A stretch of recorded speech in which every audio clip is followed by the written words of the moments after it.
बिस्मिल्लाहिर्रहमानिर्रहीम। Dear students, welcome back. और आज का जो हमारा टॉपिक है वो है cost volume profit analysis. Cost volume profit analysis, जिसे हम ब्रेक इवन एनालिसिस भी कहते हैं। तो आज की क्लास में हम पढ़ने लगे हैं ब्रेक इवन एनालिसिस। आज की क्लास में हम देखेंगे अगर एक प्रोडक्ट हो तो ब्रेक इवन एनालिसिस कैसे किया जाता है, ब्रेक इवन पॉइंट कैसे फाइंड किया जाता है, break even point in units कैसे फाइंड किया जाता है, break even points in revenue कैसे फाइंड किया जाता है, मार्जिन ऑफ सेफ्टी किस तरह फाइंड किया जाता है, अगर हमने कोई टारगेट प्रॉफिट अचीव करना हो तो वो टारगेट प्रॉफिट अचीव करने के लिए कितनी सेल्स करनी है, कितने यूनिट सेल करने हैं। इसके अलावा आज हम प्रॉफिट वॉल्यूम का ग्राफ भी देखेंगे जो कि सीवीपी एनालिसिस में यूज होता है। और लास्टली हम इस सारे की लिमिटेशंस भी देखेंगे कि इसमें क्या क्या लिमिटेशंस भी होती हैं। तो ये वो टॉपिक है जो हम F2 के अंदर भी, जिसका हमारे पास नॉलेज था, उसी को हमें फर्दर लेके आ रहे हैं किसके अंदर, F5 या PM के अंदर। तो कॉस्ट वॉल्यूम प्रॉफिट एनालिसिस कहते हैं study of effects on future profits of changes in fix cost, कि अगर हमारी फिक्स कॉस्ट चेंज हो जाए या वेरिएबल कॉस्ट में चेंज आ जाए या सेल प्राइस में चेंज आ जाए या क्वांटिटी और मिक्स में चेंज आए तो हमारे प्रॉफिट के ऊपर क्या इफेक्ट होगा। इस स्टडी को हम क्या कहते हैं, कॉस्ट वॉल्यूम प्रॉफिट एनालिसिस कहते हैं। तो कहते हैं द ब्रेक इवन पॉइंट, हमने कहा था इसको ब्रेक इवन, इसको हम क्या कहते हैं, ब्रेक इवन एनालिसिस भी कहते हैं। तो the break even point of a company is the sales volume which will give the company a profit of $0। तो हमें पता है कि ब्रेक इवन पॉइंट कौन सा पॉइंट होता है। ब्रेक इवन पॉइंट वो पॉइंट है जहां पे नो प्रॉफिट नो लॉस हो, मतलब जहां पे हमारा प्रॉफिट क्या हो, जहां पे हमारा प्रॉफिट जीरो आ रहा हो, उसको हम क्या कहते हैं, ब्रेक इवन पॉइंट कहते हैं। अब इस मेथड के अंदर क्या अजम्पशंस यूज की जाती हैं। कहता है CVP analysis can apply to one product और more than one product, but हमारा क्या होगा, सेल मिक्स सेम हो। फिर हम क्या कर सकते हैं, मल्टीपल प्रोडक्ट्स के लिए भी सीवीपी एनालिसिस कर सकते हैं। आपने आज तक जो पढ़ा था वो हमने सिंगल प्रोडक्ट के लिए सीवीपी एनालिसिस किया था या ब्रेक इवन एनालिसिस किया था। आज की क्लास में हम single product plus multi product दोनों में हम क्या करेंगे, ब्रेक इवन फाइंड करेंगे। कहता है fix cost per period are same in total, ये हमारी अजम्पशन है कि फिक्स कॉस्ट में चेंज नहीं आएगा। और याद रखो यही जो अजम्पशंस होती है ना, ये लिमिटेशंस भी होती हैं किसी ना किसी मेथड की, क्योंकि हम किसी खास अजम्पशंस पे बात कर रहे होते हैं। उससे हट के अगर होगा फिर क्या होगा, फिर तो वो मेथड एप्लीकेबल नहीं हो सकता। तो इसी तरह यहाँ पे भी जो हम फिक्स कॉस्ट को क्या अज्यूम करते हैं कि वो सेम रहती है, बट हकीकतन ऐसा नहीं भी होता। And unit variable cost are a constant amount at all level of output and sales। और एक और उसने क्या कहा कि हमारी जो वेरिएबल कॉस्ट होगी वो भी हमेशा क्या होगी, सेम होगी। आपको पता है कि ऐसा नहीं होता, लर्निंग इफेक्ट भी होता है कि जैसे जैसे आप ज़्यादा यूनिट्स बना रहे होते हैं तो आपके पास कॉस्ट पर यूनिट क्या हो रही होती है, रिड्यूस हो रही होती है। तो ऐसा हरगिज हमेशा ऐसा मुमकिन नहीं है। फिर क्या कहता है, sales price per unit are constant at all level of activities. तो आपकी जो सेल प्राइस है वो भी क्या होगी, सेम होगी हर लेवल ऑफ एक्टिविटी पे। बट आपको पता है कि जब हमारे से कोई ज़्यादा परचेजेस कर रहा होता है तो हम उसे कोई ना कोई डिस्काउंट्स भी दे रहे होते हैं, हम प्राइस को रिड्यूस भी कर देते हैं। बट यहाँ पे वो क्या कह रहा है कि sale price per unit are constant at all level of activity. फिर यहाँ पे एक और बात क्या है कि जितनी हम प्रोडक्शन कर रहे हैं वही सेल्स वॉल्यूम भी है, कोई क्लोजिंग इन्वेंट्री नहीं है। ये तमाम अजम्पशंस किसकी हैं, ये अजम्पशंस हैं कॉस्ट वॉल्यूम प्रॉफिट एनालिसिस की। और कहीं ना कहीं जब हम लिमिटेशंस जब हम लास्ट में देखने होंगे तो हम इन्हीं पॉइंट्स को वहाँ पे भी डिस्कस कर रहे होंगे, क्योंकि ये जो सीवीपी है, ब्रेक इवन एनालिसिस है, ये इन्हीं तमाम फैक्टर्स की बेस के ऊपर बनाया जाता है, किया जाता है। और ये प्रैक्टिकली ऐसा जरूरी नहीं कि ये सारी चीजें ऐसे ही चल रही हो। तो अब कुछ छोटी छोटी टर्म्स जो हमने ऑलरेडी पढ़ रखी हैं उनको रिपीट कर लेते हैं। क्या है जी, contribution per unit, unit selling price minus unit variable cost, selling price minus variable cost is equal to contribution. अगर हम सेलिंग प्राइस 1 यूनिट की लेंगे, वेरिएबल कॉस्ट 1 यूनिट की लेंगे, तो हमारे पास क्या आ जाएगा, कंट्रीब्यूशन पर यूनिट 1 यूनिट के लिए। अब ब्रेक इवन पॉइंट क्या होता है, और ये जो ब्रेक इवन पॉइंट लिखा हुआ है दिस इज इन यूनिट्स, ये किस में आएगा आंसर, यूनिट्स के अंदर, कि कितनी यूनिट्स मुझे मस्ट बेचनी चाहिए ताकि मैं अपनी फिक्स कॉस्ट को रिकवर कर लूं, ताकि मैं लॉस से बच सकूं। तो ब्रेक इवन पॉइंट हमने क्या कहा था, वो पॉइंट जहां पे आपका प्रॉफिट जीरो हो, मतलब नो प्रॉफिट नो लॉस हो, तो कैसे फाइंड करोगे, fix cost divided by contribution, fix cost divided by contribution, contribution per unit. तो आपके पास आंसर क्या आ जाएगा, यूनिट कंट्रीब्यूशन या कंट्रीब्यूशन पर यूनिट। तो आपके पास क्या आ जाएगा, ब्रेक इवन आ जाएगा, और ये ब्रेक इवन क्या है, यूनिट्स में है। तो अगर यहाँ पे एक सवाल है कि अगर एक बच्चा कहे सर मुझे डॉलर्स में फाइंड करना हो, तो जब आपके पास यूनिट्स आ गए, आप उसे मल्टीप्लाई कर दें सेलिंग प्राइस के साथ। जब आप सेलिंग प्राइस से 1 यूनिट की सेलिंग प्राइस से मल्टीप्लाई कर देंगे, यूनिट्स आपके पास हैं, तो आपके पास क्या आ जाएगा, डॉलर में भी वो सेल्स वैल्यू आ जाएगी, वो सेल्स रेवेन्यू आ जाएगा, जिसपे आपका क्या होगा, ब्रेक इवन अचीव हो जाएगा। तो एक और तरीका भी है, बट हम ऐसे भी कर सकते हैं कि अगर यूनिट्स हैं, multiply by selling price per unit, तो हमारे पास क्या आ जाएगा, break even in revenue. Next one is contribution to sales ratio, contribution to sales ratio, CS ratio, contribution divided by sales, contribution divided by sales into 100। तो ratio हमें पता चल जाएगी कि हम जो सेल कर रहे हैं कितना परसेंट उसका कंट्रीब्यूशन है। अगर 40 की कंट्रीब्यूशन है, 100 की सेल कर रहे हैं, तो इसका मतलब हर 100 की सेल के ऊपर हम 40% क्या कर रहे हैं, वो हमें कंट्रीब्यूट कर रही है। हमारी कंट्रीब्यूशन क्या है, 40% है, तो वेरिएबल कॉस्ट क्या होगी, 60% होगी। तो contribution per unit divided by selling price per unit, या टोटल कंट्रीब्यूशन, तो टोटल सेलिंग प्राइस लेंगे तो हमारे पास दोनों तरह से सेम ही आंसर आएगा, पर यूनिट ले लें या टोटल ले लें, क्योंकि हमने तो असम्पशन में ये बात की थी कि सेलिंग प्राइस किसी भी लेवल ऑफ एक्टिविटी पे चेंज नहीं होगी, वेरिएबल कॉस्ट चेंज नहीं होगी, तो आप टोटल भी ले सकते हैं, पर यूनिट भी ले सकते हैं। फिर आप देखें break even point in revenue, जिस तरह मैंने पहले थोड़ी देर पहले कहा था कि आपके पास दो तरीके थे। एक तरीका क्या था कि आपने यूनिट्स में ब्रेक इवन फाइंड कर लिया और मल्टीप्लाई कर दिया सेलिंग प्राइस से, तो आपके पास ब्रेक इवन इन रेवेन्यू आ गया। तो दूसरा तरीका आपके पास क्या है, फार्मूला आपकी स्क्रीन पे सामने नजर आ रहा है, fix cost divided by CS ratio, fix cost divided by CS ratio. What is CS ratio, CS ratio अभी हमने बात की, contribution to sales ratio, contribution divided by selling price, तो वो हमारे पास CS रेशो आ गई। तो break even fix cost divided by CS ratio is break even in revenue in dollars amount, and when we divide fixed cost divided by contribution per unit, we will get the units, number of units to achieve break even। तो देखो हमने दूसरी बात यहाँ पे मैंने लिख दी, break even point multiply by selling price per unit. हमने कहा था हम सेलिंग प्राइस से भी मल्टीप्लाई करके क्या कर सकते हैं, ब्रेक इवन फाइंड कर सकते हैं। कौन सा ब्रेक इवन, रेवेन्यू के अंदर। फिर margin of safety, what is margin of safety, margin of safety क्या है कि अगर लेट्स सपोज मैं 100 यूनिट्स सेल कर रहा हूं और ब्रेक इवन मेरा 60 था, तो ये जो 40 एक्स्ट्रा बेच रहा हूं, इसे हम क्या कहते हैं, मार्जिन ऑफ सेफ्टी कहते हैं। तो हम मार्जिन ऑफ सेफ्टी सिंपल भी निकाल सकते हैं, परसेंटेज भी हम निकाल सकते हैं। तो मार्जिन ऑफ सेफ्टी क्या है, budgeted sales minus break even sales. Budgeted sales क्या है, plan sales minus break even sales, दोनों का डिफरेंस क्या होगा, दोनों का डिफरेंस मार्जिन ऑफ सेफ्टी होगा। अगर मैंने इसी को परसेंटेज में निकालना हो तो हम कैसे निकालेंगे, budgeted sales minus break even sales divided by budgeted sales. दोबारा बता रहा हूँ, budgeted sales minus break even sales divided by budgeted sales into 100। तो मेरे पास क्या आ जाएगा, margin of safety in percentage. तो अगर हमने वैल्यू में निकालना हो तो budgeted sales minus break even sales, units में निकालना हो तो budgeted sales units minus break even, जो यूनिट्स हैं ब्रेक इवन के उससे माइनस करेंगे तो आपके पास क्या आ जाएगा, मार्जिन ऑफ सेफ्टी आ जाएगा।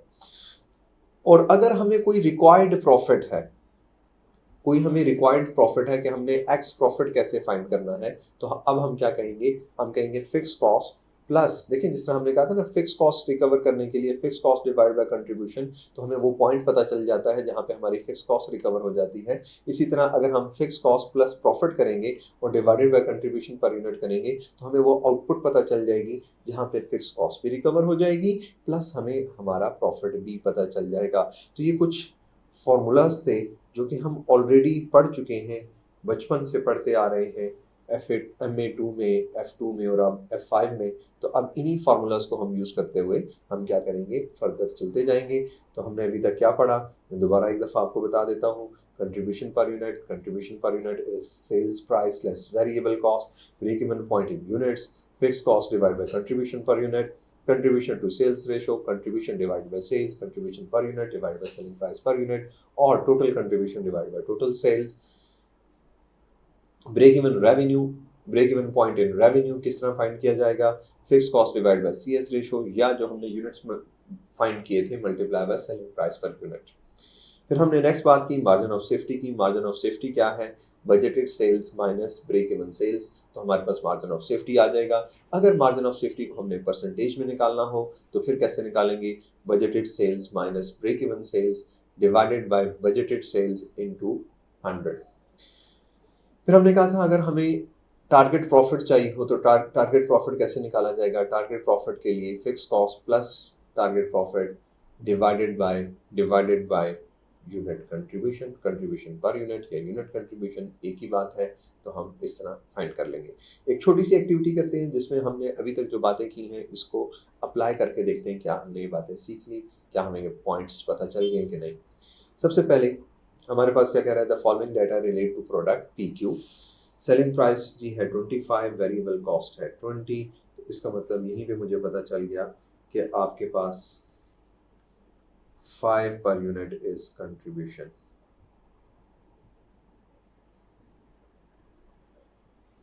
पर यूनिट आपके पास क्या आ गई, कंट्रीब्यूशन आ गई।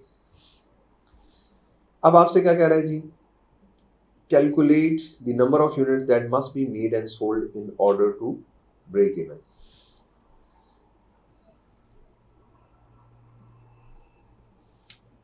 कहता है कितने नंबर मैं सेल करूंगा तो मुझे क्या पता चल जाएगी, ब्रेक इवन पता चल जाएगा। इसमें हमारे पास जो फिक्स कॉस्ट है, फिक्स कॉस्ट कितनी है,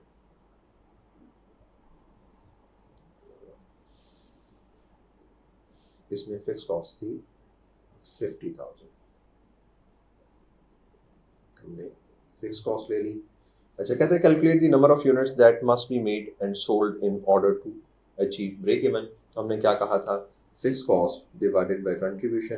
तो fix cost divided by contribution, तो हमारे पास क्या आ गया, हमारे पास नंबर ऑफ यूनिट्स पता चल गई। 10,000 units is the break even points. These are the number of units. अगर हम ये नंबर ऑफ यूनिट्स सेल करेंगे तो हम ब्रेक इवन अचीव कर लेंगे। फिर क्या कहता है, calculate the level of activity that is required to generate profit of 40,000। अभी हमने कहा था रिक्वायर्ड प्रॉफिट कितना है, 50,000 फिक्स कॉस्ट है, रिक्वायर्ड प्रॉफिट कितना है 40,000 डिवाइडेड बाय 5। तो 90,000 डिवाइडेड बाय 5, 90,000 डिवाइडेड बाय 5। तो इसका मतलब हम कितने यूनिट्स बेचेंगे, हमें यहाँ से पता चल गया कि हम कितने यूनिट्स बेचेंगे तो हमारा क्या अचीव हो जाएगा, ब्रेक इवन। मतलब हम अपने वो यूनिट्स भी ले लेंगे और साथ ही साथ हम अपना रिक्वायर्ड प्रॉफिट भी अचीव कर लेंगे। फिर क्या कहते हैं, the company budget to sell 13,000 units of PQ, calculate the margin of safety. तो अभी हमने कहा budgeted sales minus break even sales. तो ब्रेक इवन कितनी है 10,000, और अगर परसेंटेज में निकालना है तो divided by budgeted sales into 100। इसका मतलब 3/13 into 100. This is your margin of safety. Next क्या कहता है calculate the contribution to sales ratio. तो CS रेशो क्या है, contribution is 5, sales is 25, 5/25 into 100. This is your CS ratio. बिल्कुल simple है। अगेन कहता है क्या बताओ, ब्रेक इवन पॉइंट बताओ, और इस टाइम आपको कहता है रेवेन्यू में बताओ। तो दो तरीके हैं, हमने यूनिट्स में फाइंड किया हुआ था, यूनिट्स में और उसको मल्टीप्लाई करते हैं सेलिंग प्राइस है 25। एक तरीका ये, और दूसरा तरीका मैंने अभी कहा था वो क्या है, हम क्या करें, fix cost divided by CS ratio. What is fix cost 50,000, what is CS ratio हमारे पास थी 5 डिवाइडेड बाय 25 0.2। तो अब आप क्या करें, 50,000 डिवाइडेड बाय 0.2, तो 250,000 ये डॉलर्स में आ गई। और अगर यहाँ से आप चेक करें, जो अभी हमने पहले बात की थी, जब 10,000 को भी आप 25 से मल्टीप्लाई करेंगे, अगेन आपके पास क्या आएगा, 250,000 आएगा। तो दोनों तरीकों में से कोई भी तरीका अपनाएं, आपके पास क्या आ गया, ब्रेक इवन आ गया इन सेल्स रेवेन्यू। नेक्स्ट क्या कहता है calculate the sales revenue that is required to generate a profit of 40,000। तो अभी हम कितने का रेवेन्यू, यहाँ पे अब हमें क्या कह रहा है, रेवेन्यू कह रहा है। तो रेवेन्यू वो यूनिट्स नहीं कह रहा, यूनिट्स कह रहा होता तो मैंने किससे डिवाइड करना था, कंट्रीब्यूशन से। रेवेन्यू जब भी कह रहा होगा तो अब मैं डिवाइड करूंगा CS रेशो से। जब भी रेवेन्यू की बात होगी तो किससे डिवाइड करूंगा, CS रेशो से। तो fix cost plus target profit और required profit divided by CS ratio. तो fixed cost is 50, required profit is 40, CS ratio is 0.2. तो 90,000 divided by 0.2, it's 450,000.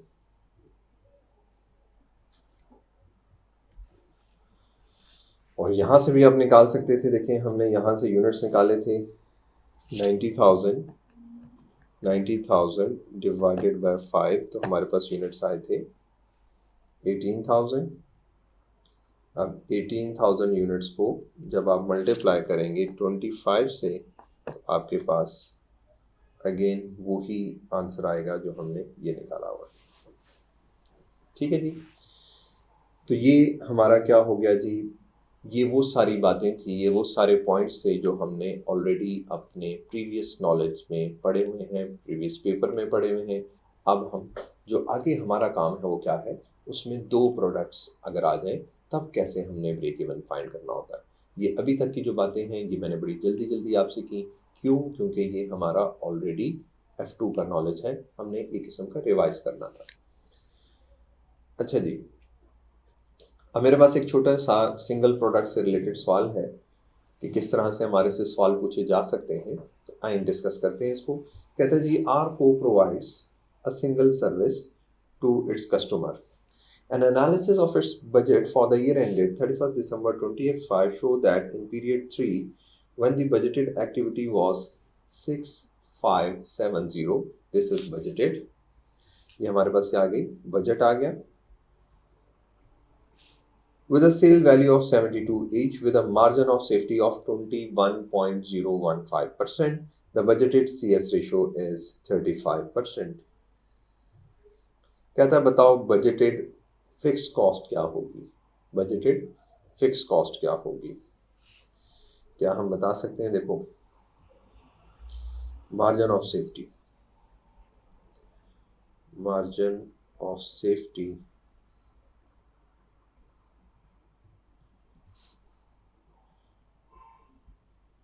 budgeted sales minus break even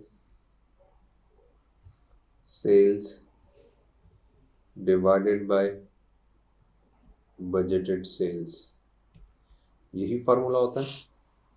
अब देखेंगे उधर जाके क्या हो जाएगा, मल्टीप्लाई हो जाएगा। तो अब margin of safety into budgeted sales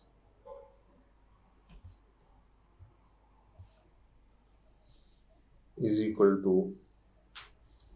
budgeted sales minus break even sales। अब हमने क्या करना है, हम इस सारे को सॉल्व करते हैं। सॉल्व करने से हमारे पास क्या निकल आएगा, मार्जिन ऑफ सेफ्टी ऑलरेडी है, बजटेड सेल्स हमारे पास है, बजटेड सेल्स हमारे पास है, तो हमारे पास क्या निकल आएगा, ब्रेक इवन सेल्स आ जाएंगी। तो जब ब्रेक इवन सेल्स आ जाएंगी तो हम ब्रेक इवन का हमें फार्मूला पता है कि ब्रेक इवन क्या होता है।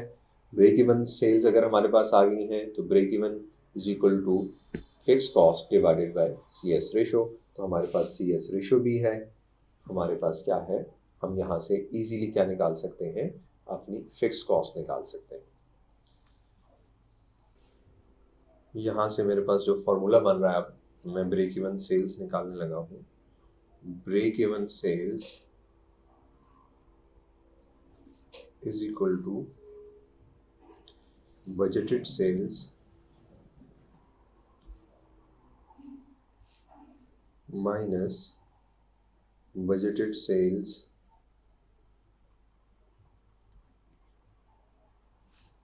into margin of safety। तो देखो बजटेड सेल्स क्या थी, 6570 minus 6570 into margin of safety क्या था, 0.21015 परसेंटेज में था, तो मैंने पॉइंट्स में कर दिया। तो यहाँ से आपके पास क्या आ जाएंगे, ब्रेक इवन सेल्स आ जाएंगे। यूनिट्स में है तो यूनिट्स हमें पता चल गए 5189 यूनिट्स। अब ये वो यूनिट्स हैं कि अगर मैं इतने यूनिट्स सेल करूं तो मेरा ब्रेक इवन अचीव हो जाएगा। तो अगर मुझे रेवेन्यू में चाहिए हो तो रेवेन्यू में भी मैं फाइंड कर सकता हूं। क्या करूंगा, मल्टीप्लाई करूंगा सेलिंग प्राइस से। ये देखो सेलिंग प्राइस से मैं मल्टीप्लाई करूंगा तो मेरे पास क्या आ जाएगा, मेरे पास रेवेन्यू में ब्रेक इवन आ जाएगा। अब मैंने क्या फाइंड करना है, मैंने फिक्स कॉस्ट फाइंड करनी है। सेल्स यूनिट्स हैं, मेरे पास क्या है, कंट्रीब्यूशन कितना आ रहा है। अगर मैं कंट्रीब्यूशन निकालना चाहूँ, सी एस रेशो निकालना चाहूँ, तो 72 में से इस 72 का 35% कंट्रीब्यूशन है। इसका मतलब 72 का 35% अगर आप लें, 72 मल्टीप्लाई बाय 35 तो ये आ गया 25.2। और अगर आप इसको ब्रेक इवन पॉइंट से मल्टीप्लाई कर दें तो अब जो आपकी टोटल कंट्रीब्यूशन आ रही है ना ब्रेक इवन पॉइंट पे, यहाँ पे मैं आपको एक पॉइंट बता रहा हूँ, जो टोटल कंट्रीब्यूशन होती है ब्रेक इवन पॉइंट पे वो किसकी इक्वल होती है, फिक्स कॉस्ट। तभी नो प्रॉफिट नो लॉस होता है। मतलब break even point is the point where total contribution is equal to fixed cost. Break even point is the point where total contribution is equal to fixed cost. अब यहाँ पे हमारे पास जो break even units हैं, अगर मैं per unit contribution से multiply कर दूं तो मेरे पास क्या आ जाएगी, टोटल कंट्रीब्यूशन। तो टोटल कंट्रीब्यूशन किसकी इक्वल है, ब्रेक इवन के टोटल कंट्रीब्यूशन किसकी इक्वल है, फिक्स कॉस्ट की, क्योंकि ये ब्रेक इवन पॉइंट की कंट्रीब्यूशन है। तो अब हमें क्या बताना था, हमें फिक्स कॉस्ट बताना था। हम इसमें एक और काम भी कर सकते थे। अब हमारे पास क्या आ चुका है, ब्रेक इवन के यूनिट्स भी आ चुके हैं, हमने फिक्स कॉस्ट निकालनी थी, कंट्रीब्यूशन भी हमें पता है। तो हम क्या करेंगे, ब्रेक इवन का फार्मूला लगाएं, फिक्स कॉस्ट को एक्स कंसिडर करें, तो आपके पास फिक्स कॉस्ट आ जाएगी which is 130763। This is the required answer. तो देखो फिक्स कॉस्ट, मैं दोबारा ये बात समझा देता हूँ। इस क्वेश्चन में हमारे पास क्या गिवन था, हमारे पास मार्जिन ऑफ सेफ्टी गिवन था, बजटेड सेल्स गिवन थी, हमारे पास सी एस रेशो था। तो हमने सबसे पहले फार्मूला यूज़ करके ब्रेक इवन सेल्स निकाल दी मार्जिन ऑफ सेफ्टी से। जब हमने ब्रेक इवन सेल्स निकल गई तो हमने उस पॉइंट पे कंट्रीब्यूशन निकाल दिया। तो हमने कहा ब्रेक इवन पॉइंट का जो कंट्रीब्यूशन होता है, कंट्रीब्यूशन फिक्स कॉस्ट के इक्वल होता है। Contribution is equal to fix cost. तो फिक्स जैसे ही कंट्रीब्यूशन निकला तो दूसरे लफ्जों में हमारा क्या निकल आया, फिक्स कॉस्ट निकल आया। और दूसरा तरीका मैंने क्या बताया कि जब आपके पास ब्रेक इवन यूनिट्स निकल चुके हैं तो अब आप break even units is equal to fix cost divide by contribution per unit. तो अब भी आप क्या निकाल सकते हैं, फिक्स कॉस्ट निकाल सकते हैं। आप फार्मूला को रीअरेंज कर लें तो x divided by contribution is equal to break even sales units. अच्छा जी, अब आपके सामने स्क्रीन के ऊपर एक बेसिक चार्ट नजर आ रहा है, ब्रेक इवन चार्ट जिसे कहते हैं। अब ये देखें, ये पॉइंट जो जीरो से स्टार्ट हो रही है, ये लाइन क्या है, ये सेल्स की लाइन है। ये किसकी लाइन है, सेल्स की लाइन है।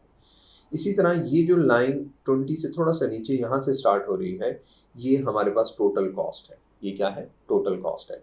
मतलब जीरो लेवल पे भी आपकी कॉस्ट इतनी है, तो इसका मतलब ये जो लाइन है, ये हमारे पास ये पॉइंट जो है, ये पॉइंट हमारे पास फिक्स कॉस्ट है। ये पॉइंट क्या है? ये पॉइंट हमारे पास फिक्स कॉस्ट है। तो आपको ये देखो, ये पूरी लाइन नज़र भी आ रही है फिक्स कॉस्ट की, ये सीधी लाइन जा रही है, this line is fix cost. तो टोटल कॉस्ट और फिक्स कॉस्ट के दरमियान जो डिफरेंस होता है वो क्या है? वो वेरिएबल का पोर्शन है। वो किसका पोर्शन है? वेरिएबल का पोर्शन है। और टोटल कॉस्ट और टोटल रेवेन्यू के दरमियान ये जो डिफरेंस आ रहा है, ये पोर्शन क्या है? ये प्रॉफिट का पोर्शन है, कि ये हमारे पास असल में हम प्रॉफिट कमा रहे हैं।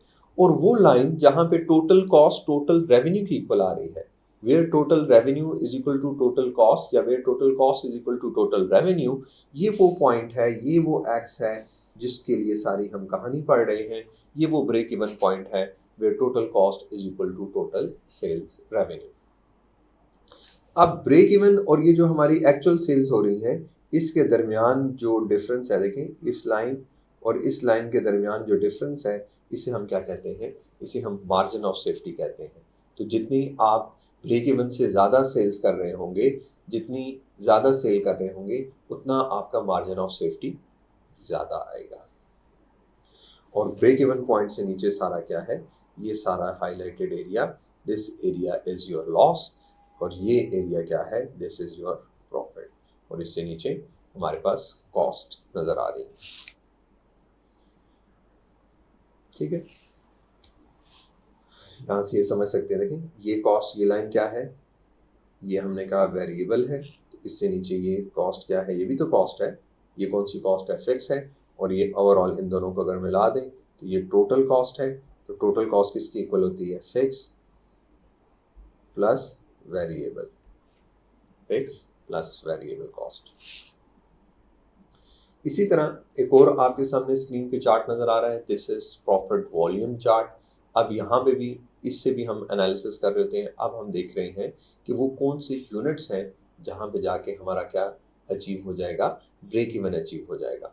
तो अगर आप देखो 0 यूनिट के ऊपर आपको ये लॉस हो रहा है, इसका मतलब this is fix cost, this is fix cost. जैसे ही आपने यूनिट बेचा, ये थोड़ा सा लॉस ऊपर की तरफ जा रहा है, कम हो रहा है, कम हो रहा है, कम हो रहा है। आहिस्ता आहिस्ता आहिस्ता कम होते होते होते एक वो पॉइंट आ गया जहाँ पे प्रॉफिट लॉस क्या आ रहा है? जीरो आ रहा है। जहाँ पे प्रॉफिट लॉस क्या आ रहा है? जीरो। ये वो पॉइंट है जिसे हम क्या कहते हैं? ब्रेक इवन पॉइंट कहते हैं। ये जो वैल्यू है, ये किस में है? यूनिट्स में। ये किस में है? यूनिट्स में। और इसमें हम कैसे फार्मूला हमने क्या पढ़ा था? Fix cost divided by contribution per unit से हमें ये पॉइंट पता चल जाता है, ये ब्रेक इवन पॉइंट पता चल जाता है। और अगर इसमें मैं बात करूं तो ये हमारे पास वो पॉइंट है, वो सेल्स है जहां पे हमारा ब्रेक इवन अचीव हो रहा है। तो यहाँ इसके लिए हमने क्या फार्मूला पढ़ा था? Fix cost divided by CS ratio, इस पॉइंट पे आने के लिए। और इस पॉइंट पे आने के लिए हम क्या करेंगे? Fix cost divided by contribution per unit, contribution per unit. तो ये दो हमारे पास आ गए, एक प्रॉफिट वॉल्यूम चार्ट आ गया और दूसरा हमारे पास सिंपल चार्ट आ गया जिससे हमने ब्रेक इवन देख लिया। अब इसके बाद जो नई चीज़ें हैं इस टॉपिक में, अभी तक तो हमने पुरानी सारी चीज़ों को रिवाइज किया जो कि हमने ऑलरेडी मैनेजमेंट अकाउंटिंग में F2 में पढ़ रखी थी। अब क्या है कि मल्टी प्रोडक्ट हो, मतलब एक से ज़्यादा। अब ज़रूरी तो नहीं कि हर कंपनी एक ही प्रोडक्ट बना रही हो और वो ब्रेक इवन एक ही प्रोडक्ट का ले रही हो। अब हो सकता है कि हमारे पास 1 2 3 4 5 ज़्यादा रेंज ऑफ प्रोडक्ट्स हो। तो अब अगर आपने ब्रेक इवन फाइंड करना है तो अब आप ब्रेक इवन कैसे फाइंड करेंगे?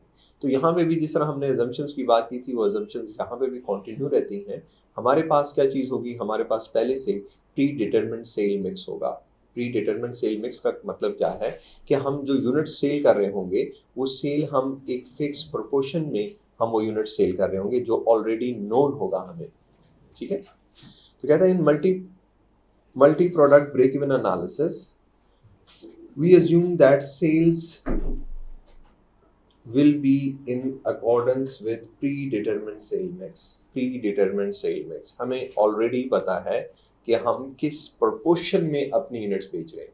लेट्स सपोज अगर हम ए और बी प्रोडक्ट बेच रहे हैं, हम ए के 2 प्रोडक्ट बेचते हैं तो बी का 1 प्रोडक्ट बिकता है, तो ये क्या आ गया 2:1। ये क्या है, ये 2:1 क्या है, ये प्री डिटरमिन्ड सेल्स मिक्स है कि आप किस प्रोपोर्शन में यूनिट्स को सेल कर रहे हैं। ये हमें ऑलरेडी नोन होगा तभी हम ये ब्रेक इवन एनालिसिस कर सकते हैं, अदरवाइज ये करना मुश्किल हो जाएगा। Average revenues and average variable cost are used for the given sales mix. जो भी हमारे पास सेल्स मिक्स है, एवरेज रेवेन्यू और एवरेज वेरिएबल कॉस्ट लेंगे। अजम्पशन क्या है कि सेल मिक्स क्या रहेगा, कांस्टेंट रहेगा। जिस तरह हमने कहा था ना कि हमारे पास बहुत सारी एजम्पशंस हैं कि फिक्स कॉस्ट सेम रहती है, variable cost per unit same रहती है, तो यहाँ पे भी हम कह रहे हैं कि हम बहुत सारी एजम्पशंस यूज करेंगे और उनमें से एक क्या है कि सेल मिक्स हमेशा कांस्टेंट रहेगा, वेरिएबल कॉस्ट सेम रहेगी, फिक्स कॉस्ट में कोई चेंज नहीं आएगा। तो कहते हैं the calculation of break even point in multi product firm follow the same pattern as in the single product firm. कहते हैं और कोई फर्क नहीं है, सिर्फ क्या है सेल मिक्स सेम होना चाहिए। अब कैसे फाइंड किया जाएगा, तो अब हमें चाहिए वेटेड एवरेज सीएस रेशो। वहां पे हम क्या करते थे, वहां पे हम कर रहे थे fix cost divided by CS ratio. अब हम क्या कर रहे हैं, fix cost divided by weighted average CS ratio.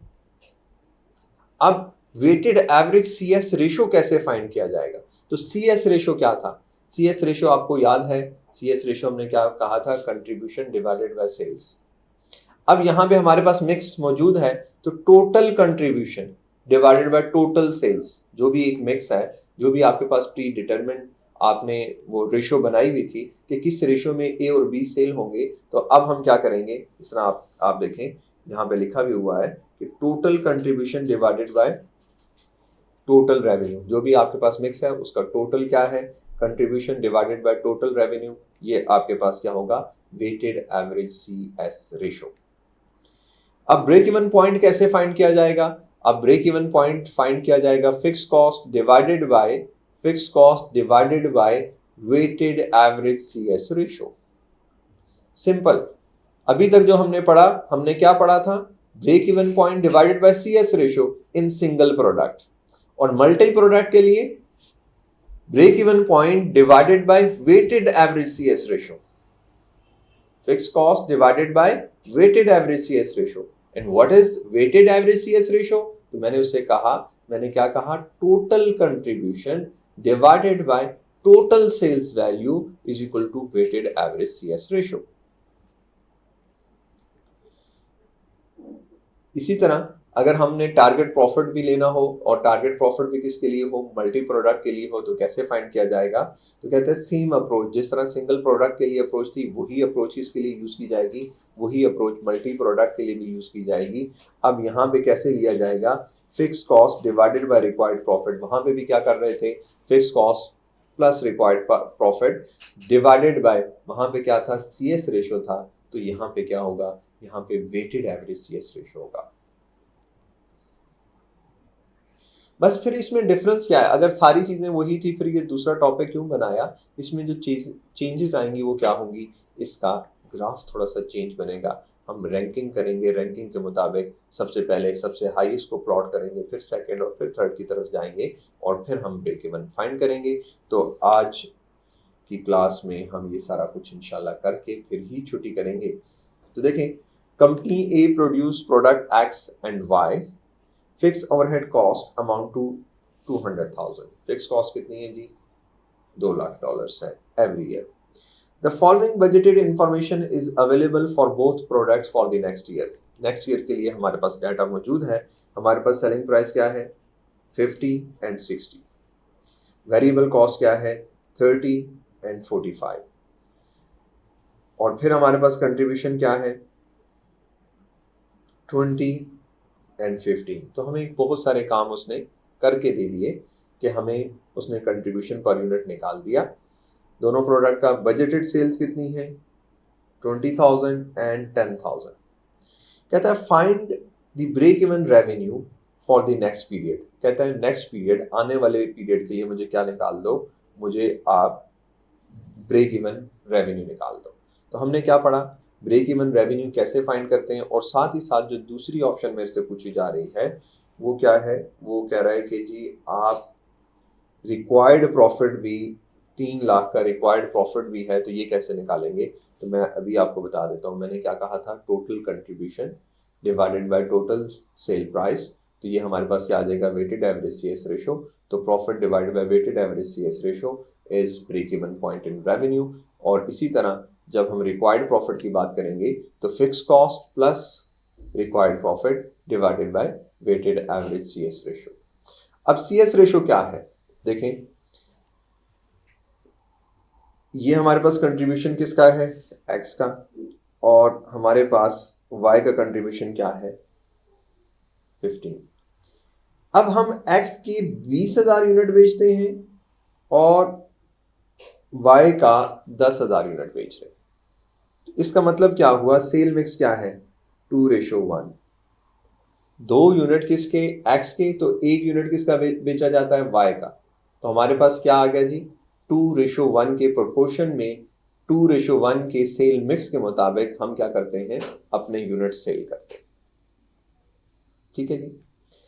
अब इन 2 यूनिट पे कितना कंट्रीब्यूशन है और इस पे कितना कंट्रीब्यूशन है?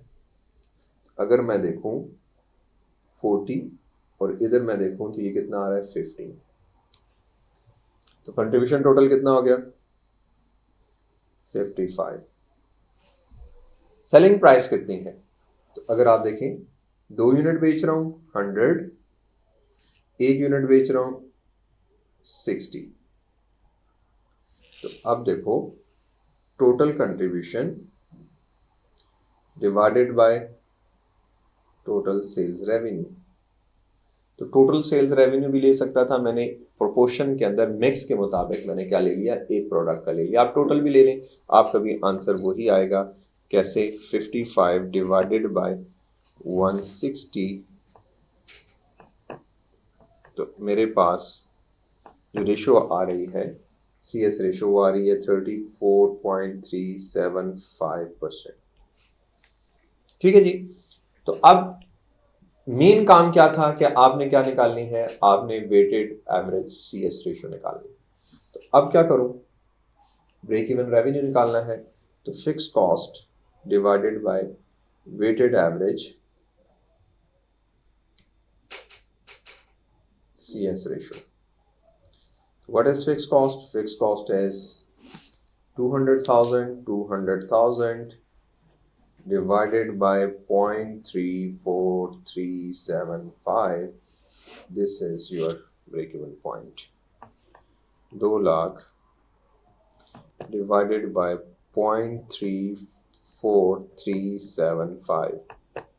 So it's 581,818. ये अगर मैं इतने की सेल्स करूंगा तब ही मेरा क्या अचीव होगा, ब्रेक इवन अचीव होगा।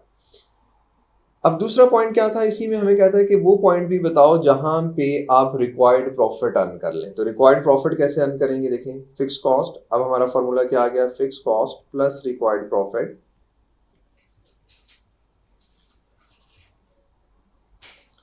Divided by weighted average CS ratio. So fixed cost is 200,000. Required profit is 300,000. So total is 500,000 divided by what is weighted average CS ratio, 0.34375. So this is your required answer. मैं भी निकाल भी लेता हूँ, 500,000 divided by 0.34375 and you will get 145,455. So ये वो revenue है। अगर आप इतने की सेल्स करेंगे तो आप अपने फिक्स कॉस्ट भी रिकवर कर लेंगे, प्लस आपका प्रॉफिट कितना होगा, इतनी सेल्स करने पे आपका प्रॉफिट होगा 3 लाख। और अगर आप ये सेल्स कर रहे हैं 581,818, तो इस डॉलर्स की सेल्स करने पे आप क्या अचीव करेंगे, आप अपनी जस्ट फिक्स कॉस्ट रिकवर करेंगे। तो इसका मतलब ये कौन सा पॉइंट था, ये वो पॉइंट है जहाँ पे नो प्रॉफिट नो लॉस है, जहाँ पे आपका प्रॉफिट 0 के इक्वल होगा।